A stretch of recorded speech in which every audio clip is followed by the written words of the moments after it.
পেশাদার ধারাভাষ্যকার হিসেবে অভিষেক হলো তামিম ইকবালের। চেন্নাইয়ে তার কণ্ঠে প্রশংসা ঝরেছে বাংলাদেশ ক্রিকেটারদের। রবি শাস্ত্রীও বরণ করে নিয়েছেন নতুন সতীর্থকে। ম্যাচ শুরুর আগে বাংলাদেশ ক্রিকেটারদের সাথেও কথা বলেছেন তামিম।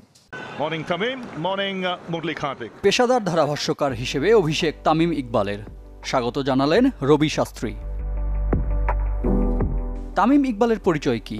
ক্রিকেটার, বোর্ড পরিচালক হতে চাওয়া, নাকি ধারাভাষ্যকার? কোনোটাই বাদ দেননি, আবার কোনোটাকেই স্থায়ী রূপে নেননি। সকালের শুরুটা হয়েছিল ম্যাচ পূর্ব বিশ্লেষণে। টসের পর প্রেস বক্সের সামনেই স্যুট পরে ফিটফাট হয়ে হাজির হয়েছিলেন চিদম্বরম স্টেডিয়ামে।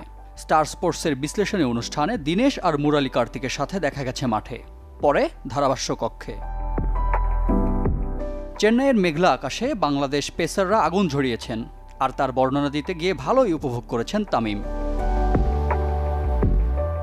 পেসারদের নিয়ে প্রশংসাও ঝরেছে তামিমের কণ্ঠে। হাসান মাহমুদ একাই নিয়েছেন প্রথম 4 উইকেট। রবি শাস্ত্রী ছাড়াও সুনীল গাভাস্কার, দীনেশ কার্তিক, হর্ষা ভোগলে, মুরালি কার্তিক আর বাংলাদেশ থেকে আতাহার আলী খান। অস্ট্রেলিয়ার শেন ওয়াটসনও আছেন এই সিরিজের ধারাভাষ্যের তালিকায়। এর আগে ধারাভাষ্য দিয়েছেন বিপিএল আর নিউজিল্যান্ডের বিপক্ষে বাংলাদেশের হোম সিরিজে, কিন্তু সেটা ছিল অতিথি হয়ে। বাংলাদেশের হয়ে 15 বছর টেস্ট খেলেছেন তামিম।